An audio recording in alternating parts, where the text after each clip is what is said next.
Now, Sports Talk with Brodes. Here's Hunter Brody. Before we hop into this disaster of a game, make sure you go to my Twitter, @Brodes81. Right now, we are giving away a Charlie Manuel signed photo card. It's a no-brainer. All you have to do is retweet the pinned tweet at the top of my profile, follow me, and follow my other Twitter account, @BrodesMedia. That's it. Every Wednesday, there's a new giveaway. So you have 1 week to hop in on all the action. Do not miss out. All right, enjoy the show. What is going on, everyone? Welcome on into Sports Talk with Brodes. The Phillies bats continue to go silent, and yes, it is now at an alarming rate. I gave them a chance, and they have now punched me in the jaw because this is a joke. What a flat baseball team that we are witnessing right now. 14 strikeouts against the Mets when David Peterson is on the bump. The last time you played this guy, you shredded him into pieces, and now you're striking out 10 times. 14 total times against this Mets squad, and you had no sort of life whatsoever. After the game, Bryce Harper brings up JT Realmuto. Hell, I bring up Gene Segura as the only positive for this team right now and what they're trying to do. He crushes a 2-0 pitch for a solo shot to make the game 2-1, and in the seventh inning, in the seventh inning, after JT Realmuto walks, he kind of gives you life with a hustle single, and from there, Didi Gregorius grounds out into a double play with Aaron Loop onto the mound, and there goes the only sort of push that you had to tie up the ball game. It is a joke, and it's embarrassing the way that they are playing right now. They are a 500 baseball team at this moment. If you look through the division, it's not as if the Braves are lighting the world on fire or anything, so it's not as if they're all the way at the bottom and it's such an uphill climb at the moment, but they got to find a way to do a better job at the plate. That is the major concern right now. They got to produce more. Andrew McCutchen, leading off, has to produce more. They have to stop striking out as much. Bryce Harper had 3 strikeouts, swinging and missing. We need Bryce Harper to be a dog. We really do. We got to have Bryce Harper be the spark plug to get this team going a bit. And he's saying the right things afterwards. We got to be better. Like, he's taking account. The accountability factor is on him in the 3-hole spot to deliver significantly more than what he is. And it's just, for a guy like Bryce Harper, he's such a pro's pro that I'm not really worried for him specifically. I think he'll dig himself out of this funk. He's been through stretches of striking out a lot, but the team is putting so much pressure on themselves to have to come up with that huge hit every time they're at the dish, knowing that their offense is in a slump, that it is throwing everything out of whack. I saw Alec Boehm in the batter's box, the most uncomfortable I've ever seen him to this point. So, that's kind of telling me something. That's a telling sign. This dude is so good in that area, and he's always constantly understanding what to do. He's smart. He's very intelligent. He's such a great hitter. His mind is a pure hitter mindset, and when I see him stressing up there, when I see his body reactions and his natural pissed off body language after striking out or after missing a pitch, it's uncharacteristic. So it tells me everything I need to know about where this team is upstairs in their brain. I thought Ben Davis had the perfect scenario laid out on what's happening with this team. If you play golf and you have a bad hole on a par 4, I don't know if you use par 4 as the example, but the golf analogy is the best way to go about things here. Ben Davis was essentially saying, if you're golfing and you get a double bogey on hole 7, let's say, and now you're moving on to hole 8, and it's a par 5, you want to crush that ball in the middle of the fairway. You're trying to get an eagle, so you're going bombs away, and you're doing everything you can to murder that golf ball so you can put it in a good area so you can try and get that eagle or try and get that birdie. But what do? You focus so much on trying to destroy the golf ball so hard that your mechanics are all off and you shank it into the woods, and now you set yourself up for an even worse spot because you're so focused on, I gotta get that stroke back. I gotta make sure I make up for that bogey. So now you're just really lost, and you're really trying to do too much. And this team has clearly stepped up to the plate with this philosophy of, I need to do too much because this team needs as much help as possible when it comes to scoring runs. They need to figure it out, and it's not going to be much easier with DeGrom on the mound for Game 4, although there's a lot of rain in the forecast. It was way worse before. Now it doesn't look as bad of rain, so we'll see if they can squeeze this bad boy in. But here's what I know. This could be a flat-out disaster if they end up getting swept by the Mets and then fall under 500, because right now you are 6-6. Let's get to Zach Wheeler, all right? Because Zach Wheeler, he struggled in the first inning, and this is something we're constantly seeing with this team. You're putting yourself in a hole early. He settled in. We've said this over the last couple of starts, though. They started out bad. They lost the lead, obviously, because the other team scores first, and they get on the board early, and then they settle in. And I've been kind of tipping my cap to the Phillies offense because let's say they go down 3-0 or 2-0 in the first inning.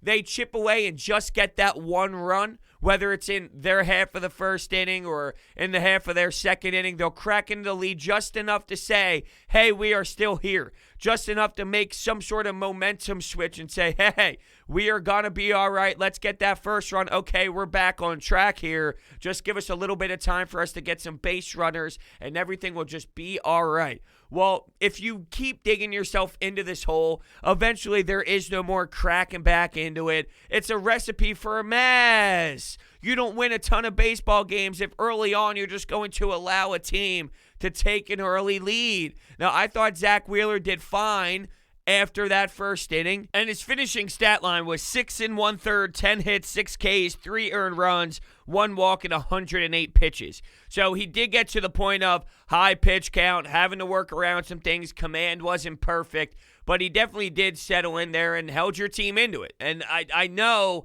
like, here's where I have the problem with that statement a little bit. I know when we talk about the back end of the rotation, that's fine. Even Zach Eflin, so Eflin, Moore, Anderson, keep your team in it is something that I can be more satisfied with. When we talk about Aaron Nola and Zach Wheeler, and I know you need offense. But I just expect a little bit more efficiency out of Nola and out of Zach Wheeler when they are on the mound. When your top guys are there, when you talk about 1 and 2, that needs to be stronger efforts for me.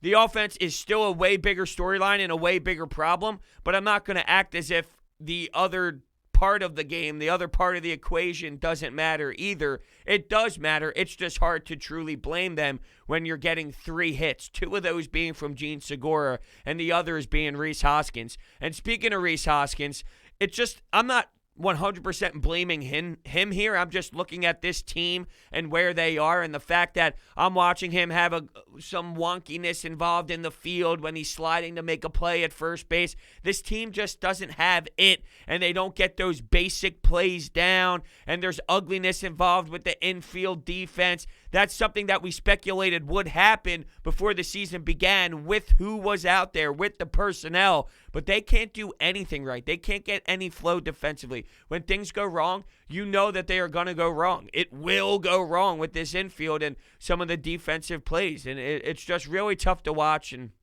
this has been such a tough away trip. Going away from Citizens Bank Park. I think what they need is to get away from the Braves, to get away from the Mets, and to just hit the reset button, a refresh button, and get away from these 2 jerseys so they can try and find a way to just get a different perspective out there. Maybe it's the division fatigue. The alternative here is like saying, guess what? It doesn't matter. These are the teams you have to beat. What do you mean get away from your division? You got to beat your division. You're going to see your division. The division is tough. Why would you want to run away from them? But this early in the season, I think it would do them a lot. No doubt, because they are stuck in their own head right now, and they need to find a way to climb out of it. The Adam Hazley news. So before the game, there was pretty much this bombshell of a news story going on with Adam Hazley that he was going to be taking a leave, and Joe Girardi spoke to him on the phone, and they're hoping everything will be all right with Adam Hazley. With a situation like this, I'm not going to speculate anything. I don't know what it is. I don't know how bad it is. I'm obviously thinking the worst case scenario. Of course, I do that anyway with anything. So I just want to pray that everything will be all right for him and wish the best, nothing but the best for Adam Hazley. I know that center field position was a horrendous topic for us for the last 12 games, and even in spring training, we knew him and Roman Quinn were going to be battling it out, and they have both been a disaster. But when it gets to this point, all right, I'm not even going to have that discussion of, whew, thank God there's a change. Like, this crosses the line of thinking about baseball decisions, thinking about the product on the baseball field. And I know it kind of naturally goes into that because they did call up Mickey Moniak, and when it comes to against righties, there's a possibility he's going to be logging in a lot of time and getting that chance. Joe Girardi just said the other day they have options in AAA, but they don't feel like these guys are ready yet. And now all of a sudden Mickey Moniak is going to be getting a ton of time. I don't want to think of it right now in the form of the change in center field. This is more of a story of the individual Adam Hazley, and things are going on, obviously, in his personal life that matters way more than anything on the baseball field. If you're going to have to take a leave and walk away from the baseball club right now. So it's all full-on concern from my perspective of, hey, let's just make sure everything's all right. I really am hoping for the best for Adam Hazley, that everything gets figured out, that he is able to return. Joe Girardi was asked if he'll play again this season, and he literally said, I don't know. So now we're getting to the point of he might not even return for this season. It's all up in the air. That is way too deep, way too intense for me to just apply that to, there's a change at center field when that position has been giving you nothing defensively, nothing offensively, nothing base paths, nothing. So that's kind of where I'm at right now with the Adam Hazley situation. It's too raw. It's too new. It's too real for me to go baseball at this moment because clearly it's more severe than that, and there's a lot going on. So that's where I stand as we speak. JoJo Romero came into the game, by the way, and got annihilated and allowed a hit to McCann. Not just a hit, a home run to McCann that kind of blew the game open. So we were all speculating what was JoJo Romero's role going to be. You want to have another lefty in the pen other than Jose Alvarado. Every player, for the most part, that has played from last year's bullpen has been in a little bit of a funk and has allowed some damage to occur. David Hale, Vince Velasquez, and now JoJo Romero. I'm just turning on my brain here as we speak, and I question, is there a correlation between that? The most horrendous bullpen we've seen ever in our lifetimes, and these guys who were in the bullpen last year now being in the bullpen this year, except for Connor Brogdon, all right? Connor Brogdon has clearly established himself a nice role where he's going to be a late inning guy. I just want to see more out of JoJo Romero. I expect more out of JoJo Romero. I think there's something more in there. It would be different if I'm demanding David Hale to go out there and perform at this unreal rate or expecting Vince Velasquez to be something that we could truly rely on. Well, that would be silly. That's not who he is. I think JoJo Romero does have more than what he is showing us right now on that mound as he got hit pretty good. Here was Wheeler's first inning, by the way. He allowed 3 runs total. Not in the first inning. He allowed 2 runs in the first, but I'm just saying total he allowed 3. Here was the beginning of the game. Nimmo single, Lindor single, Smith single, who, by the way, was 3 for 5, and this guy knows how to murder this baseball team. Isn't it crazy what Dominic Smith does? It's crazy. He's starting to become a hate the face for me. When I watched him run backwards when Gene Segura hit that bomb, that was fun. That was the only time I enjoy watching Dominic Smith. But other than that, he's starting to become a Mets hate the face. I can't stand looking at him, but he definitely does explode. And he finds a way to really crush that baseball against this team. A 3-hit night. McNeil was hit by a pitch. You were all over the place there. And so was Torreyes at the plate. Oh, man, at the dish. What are you doing? He was a tough watch, wasn't he? My Lord. The fact that this lineup 7, 8, 9 was Torreyes, Quinn, and the pitching spot, that is an easy get if you're on the Mets side. That is an easy 7, 8, 9. The only guy that I really can give my claps to over the last couple of games really is Gene Segura. I know Bryce went JT route, and I'm not trying to make it seem like JT was horrendous like some of these other players by any means, but Gene Segura, the hustle singles, the hustle plays, the work ethic, producing, I wonder, is it time to maybe put him at the top of the lineup? I think I mentioned this on Coffee with Brodes. Andrew McCutchen really is only a leadoff guy for me, and he's struggling, and I think Rhys Hoskins has found a role in the 2 spot. I'm not against ever moving Rhys Hoskins. I'm not saying he's glued to that initial place. You could move him, and he could have success in other areas. We've seen it before. I think he has molded into a 2 at this point. But Gene Segura raking the way that he is and just roping it perfectly, if you now put him at the top of your lineup, maybe in the 2 spot, maybe not necessarily the 1. I just don't know where Andrew McCutchen would bat if he's not batting leadoff. I don't know what suits him best. As a manager, as a clubhouse, I want to put him in the best spot to succeed.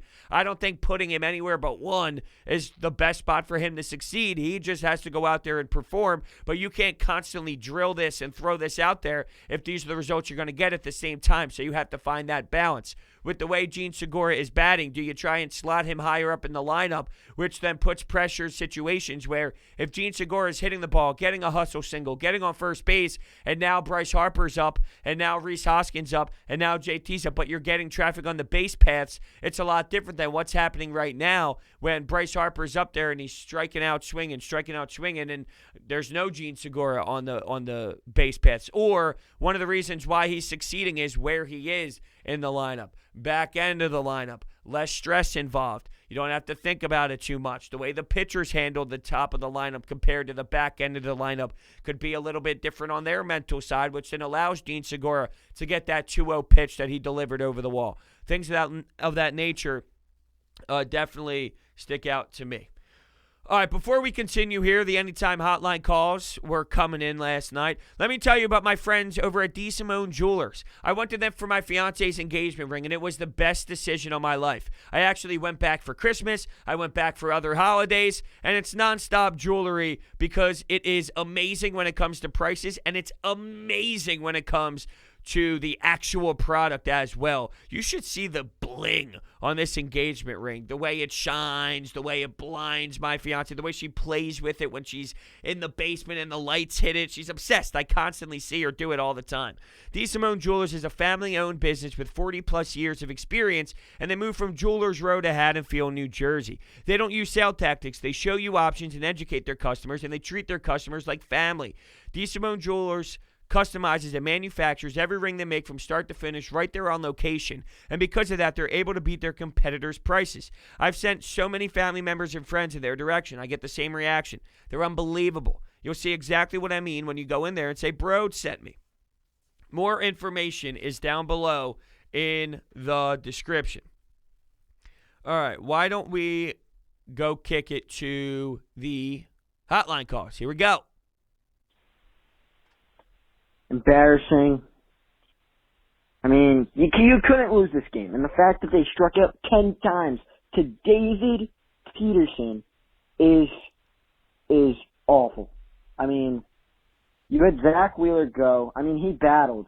He got you 6 1/3 after that tough first inning, and you couldn't put any runs on the board. Any runs. I'm looking at Andrew McCutchen, Rhys Hoskins, Bryce Harper. JT Realmuto's been okay so far. Gene Segura had a nice night. That shortstop should never play. He's awful. At least play someone. Anyone else. And these bats got to get going. Oh, they do. Yeah, the bats have been insanely quiet, way too quiet, and the strikeout rate is very alarming. I just feel like they're so worried about it and so focused on it that they got to stop overthinking at the plate. They got to just go up there and go back to the basics. Go up there and just hit the baseball instead of trying to do too much with it because they know how alarming it is. They know how much runs they need, and they're playing from behind too. If you're constantly playing from behind for a team that's struggling to get a lot of hits, well, that's going to play a huge role into this. If it's 0-0, it's a couple innings in, you get your second time around the lineup, you know it's still tied. It's a lot different than, damn, we got to get 3 runs up on the board, and then they have to focus so heavily on, I got to hit a home run, I got to get the first run, I got to do this, I got to do that.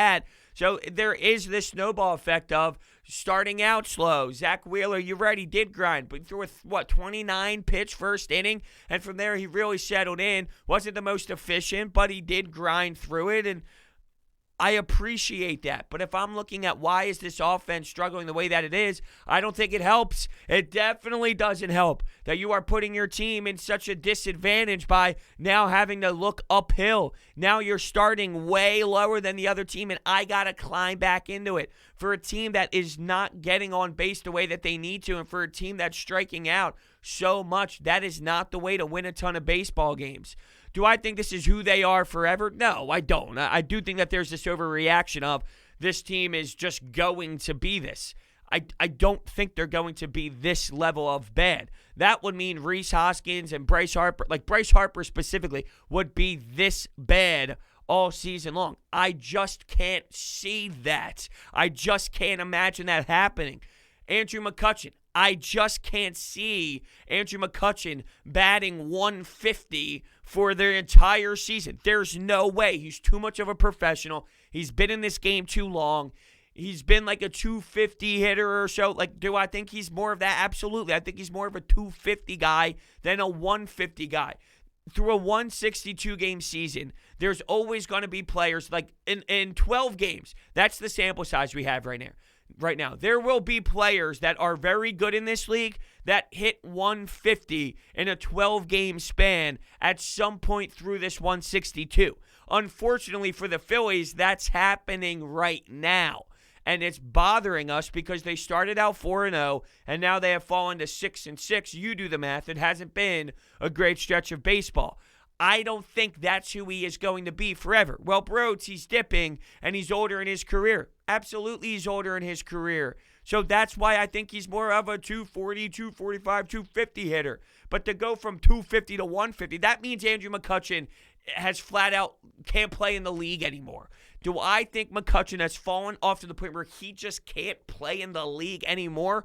No, he's just going through a really tough stretch. It just sucks that this team right now is kind of all going through this tough stretch early in the season, but we all see it and we all look at it and we all know that this lineup is too deep to be this bad. This roster on paper hitting-wise is too strong to be this pathetic. I think your averages will eventually work out. That's my point. Over 162, I think this team will have better production offensively, but you can't sit in this field too long because, as Bryce kind of alluded to after the game, you're going to get stuck in this division where you're constantly having to dig yourself out of these holes, and you can't start out too slow because these teams are going to be getting themselves in good positions and starting to get themselves out of their own funks. And if teams start to put together good baseball for a nice window over a couple series and you're playing this way, it's going to eventually be too much for yourself to dig out of it, right? So I can't imagine it being this putrid forever, but you can't allow it to go on for too long. I think the averages will work itself out. If you have, like, this is what I always tell people when it comes to baseball. If you're a 270 hitter, right? Like, that's who you are. You're going to be a 270 hitter. So you're going to go on a month tear of 335 baseball, which means you might go on a stretch of 225 baseball, which means then you might have your stretch of 270 baseball, and then you might have that 315 baseball, and then you might have that 198 baseball. You're going to have all of these series where you're going to have this, you're going to be overwhelming, you're going to be underwhelming, you're going to be overachieving, you're going to be underachieving. I mean, that's just how it's going to go. And right now, this team is that. They're in the underachieving category. It stings. It sucks. Things have to change. You got to get back to the basics up at the plate. That's where it all begins. The Phillies decided to start disappointing us early this season, so that's nice. All jokes aside, this offense needs to wake the hell up, every single one of them. None of them are doing the job that they should be. And this might be an unpopular opinion, but I don't think it's helping that Joe Girardi is shaking up the lineup every day and not playing all the starters and playing bums like Ronald Torres. Not that it's an excuse. This game, nothing is an excuse. But I would still like to see a normal lineup in more days than I'm not. I'm just not a fan of that. Zach Wheeler got off to a rough start. The starting pitching has gotten off pretty rough. The bullpen was solid besides Romero and that home run late. This team just feels lifeless. They're going through a tough stretch right now.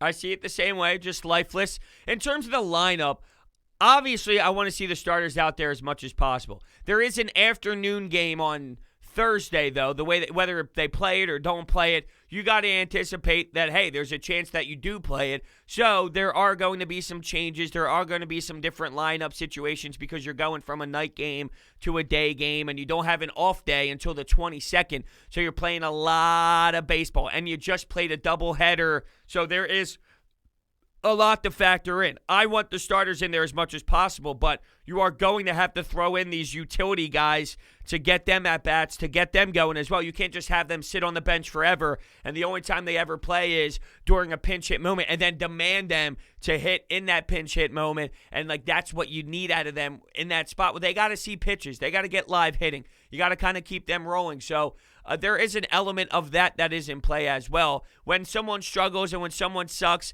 and when the lineup isn't the strongest, it's easy to kind of rip apart the decision of a lineup, but you have to play these guys. You have to get them in. You have to find a way to throw them in. So when you see them in the lineup, you can't just demand the starters to be in all the time. And I wonder, I don't know the answer to this. I'm just throwing it out there. I don't know because I'm just basing this off of where baseball is played in this year, in 2021, how it all plays out. Joe Girardi and Dave Dombrowski, I have heard Dave Dombrowski say a few times, well, that's a Joe Girardi decision. That's a Joe Girardi decision. When it comes to certain bullpen pieces and when it comes to how they're going to be utilized in games. So I don't know if that's applied to the lineup. But in today's era, there's a lot of number-based information. If you didn't know, okay, if you were living under a rock, that somewhat hands you that lineup. Where there's GMs, this is what you're going with today. This is what the numbers tell us. This is what you're going to be rocking. This is where you're going with this. And they just use analytics all around when it comes to like rest days. And this is the best time to sit Didi Gregorius. And this is the best time to get Torreyes in here. And sometimes the managers don't have as much say on that lineup card as you want them to. I don't know if that's the case with the Phillies. I'm just saying sometimes that is the case in today's game where the managers don't have that same type of impact and that same type of decision-making as they used to. This does seem to be a little bit more old school with Dombrowski than it was with Matt Klentak era, so I'm not saying it is. I'm not saying it isn't. I'm just throwing out there's two possibilities here. I don't have a problem with putting utility guys in the lineup because they do have to play. I think it's an easy target after a loss and during a stretch of poor baseball to say you can't be putting them guys in there. Not that you did to this level that makes me feel uncomfortable about it. I don't think that you were too much in disgust or too upset about it. You got to find that balance of utility guys playing throughout the season. That's where I'm kind of at now. Well, man, the game's not even over, but frickin' Vince Velasquez is coming in, and I've just turned it off at this point, until we get to the top of the ninth and we lose, probably. But, we're destined to be 500, and this team plays with our hearts and gets us some hope, and then we lose 3 straight to the freaking Mets, and we're probably going to lose tomorrow's the Grande. We got Zach going. It's a little bit depressing, man. Vince Velasquez is about to come in. I'm going to cry.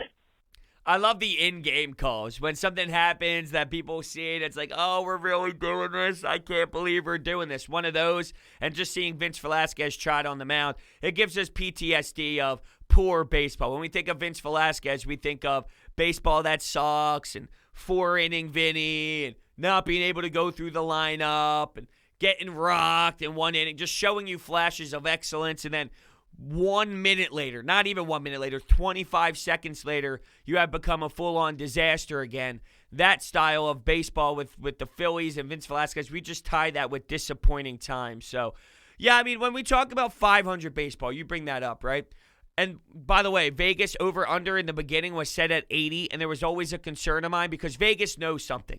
Vegas is right more times than not. I thought it was super low, but seeing 80, it's like they might know something. And when they give you 80, it's something's telling me, hey. But I saw them at 86. I kind of said this at the end of the last post-game show. that if they are in that 80 to 85 range, this is 80 to 85 range baseball. You're going to go through a lot of games like this. You're going to go through moments like this. You're going to go through 5-game skids like this. You're going to go through 8-game skids like this. You're also going to have exciting 6-game skids. You're going that's what 500 baseball is, no? And I see them as a team just a tick above 500. I do think they finally get there this season. I think they're a tick above 500. If that's the case, isn't this somewhat normal? Doesn't this make sense? Isn't this 500 baseball? Nobody's saying this team is a division-winning team, and that's the problem. You win 4 straight, and you swept the Braves. This team's amazing. Calm down. It's a 4-game sample size of 162. I tried to calm everyone down after that all happened. Relax. The Braves haven't woken up yet. Nobody's in their full form. You can't apply what you saw in 4 games. Well, I saw them do that. So now they're just fully underachieving. Are you new to baseball? Are you new to baseball? That's not the case. I'm not saying you specifically. I'm talking more. I'm broadening to the fan base. Now, I'm broadening to the reaction that we had after the first series of the season. You knew that there was going to be, I talked about how averages, the law of averages work out with hitters in baseball. And if you're a 270 hitter, you're going to have hot 330 moments. You're going to have low 190 moments. Guess what? Same with the team winning. You're going to have nice 8-game stretches. You're going to have bad 7-game stretches. You're going to have just who you are stretches of, 5 and 3 in 8 games, like more of that style of play. It's going to happen all throughout the 162. You're going to have to try and find a way internally to be able to respectfully react and then also respectfully understand where the team is. And then you find that good combination, and then from there, voila, you go on this journey with the Philadelphia Phillies. At least that's how I assess it, and I feel like that's the best way to assess it. Tom McCarthy had a good point during the broadcast. All the goodwill that this team amassed during the first few games of the season is completely gone now. This is the same Phillies team from the last couple of years. All the talent in the world, but it seems like they just don't seem to give a shit. They got their money. No need to go out there and try to hit. You have one of the worst pitchers in the league currently, over 13 ERA, and you can't even get on him at all. You had 1 home run and that's it. This team is a joke. I do think you went a little overboard. David Peterson had 1 start. To say his ERA is over 13 after 1 start is a little ridiculous, in my opinion. He's like, he's the worst pitcher in baseball. Whoa, I mean, come on. My man had 1 start. So to think that's who he is, he's a 13 ERA pitcher. Here we go. Law of averages. He's not a 13 ERA pitcher. He's not a 10 strikeout guy either. But that's how this game works. That's how this league is. You're going to have your great start. You're going to have your bad start. And then you will be who you are by the end of the season. It will all work itself out, and you will be the David Peterson that you are supposed to be for the most part. There's our guys that overachieve in a season and do a little bit here and there, but big picture here, for the most part with these players, it works out the way that it's supposed to. It's just that's the definition today. That's the kind of the defining storyline here is you're going to have your extremes and lows. With David Peterson, that's what you got. I thought that was a little harsh. I thought it was very reactionary in my opinion. And that's the point of the Anytime Hotline, so I'm not upset about that. But, they don't give a shit. They got paid their money. Yes, they care. They absolutely care. To say they don't care isn't fair in my opinion. You don't think Bryce Harper cares? You don't think these guys care? Of course they care. They care. They're frustrated. They're upset. They're disappointed in themselves. You can't tell. You can't see the body language. You can't hear the frustration. You can't see it in their voices. You can't hear them post-game. They absolutely are upset with themselves. It would be different if they were walking out of that clubhouse and they were fine and they were going on their own way and it was, I don't give a damn. I'm going home to my wife or I'm going home to my significant other, whatever the case may be. And they were going on with their lives and they had a big smile and they just don't care. That's not the case. This team cares. They care. They want to do better. They want to perform for you. They're just not right now. So how do they dig themselves out of this? Same old Phillies. I mean, yeah, kind of. But didn't we know that entering the year? So I'm just as frustrated as anybody else, and there is this level of, come on, you got to be better than this offensively, and I think they will be, but I do think that was more of an extreme call. Like, that's the more of, this is, I mean, the ship is sinking, we're screwed forever. That's the kind of tone I think I heard, and forever, and I mean for the 162 for the rest of the season. That was the kind of tone I got there, and I don't know if I necessarily agree with that one. Here's what I do agree with, though. Utilizing DraftKings Sportsbook. You ready for this? Listen to this deal that they have on display for you right now. Basketball teams are entering the final month of the regular season as they gear up for the playoffs. While some teams are locks to make the playoffs, others are still fighting for their opportunity. DraftKings Sportsbook, America's top-rated sportsbook app, is putting you in the center of the action to turn $1 into $100 in free bets. Turning $1 into $100 is simple. Pick any basketball team to win their next game. And if during that game, the team of your choosing hits a 3, you bring home $100 in free bets. Download the top-rated DraftKings Sportsbook app now and use promo code Brodes when you sign up to turn $1 into $100 in free bets. If the basketball team of your choosing hits a 3, that's code Brodes to turn $1 into $100 in free bets for a limited time only at DraftKings Sportsbook. Must be 21 or older. Pennsylvania only. New customers only. Restrictions apply. In partnership with Meadows Racetrack and Casino. See DraftKings.com/sportsbook for details. Gambling problem? Call 1-800-GAMBLER. Oh, it's been upsetting. Thank you all so much for listening, and I will see you next time.